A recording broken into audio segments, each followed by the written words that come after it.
foreman. We're going to get it ready and we're coming.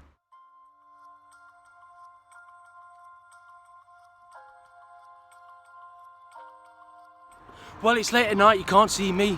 All the preparations before the big day. When I say big day, I don't mean Harry's wedding. I mean the Heroes of Heat project. Heroes of Heat number 6, and here we all are, ready and rearing to go. So, a lot of the guys have came through overnight driving. Some of them have got a hotel, some will be leaving at 4 in the morning, and here I am getting things set up. So, we've got the veiling boiler there, got all the radiators, thank you, Myson. We're all ready to go. Thank you for everyone, great day ahead.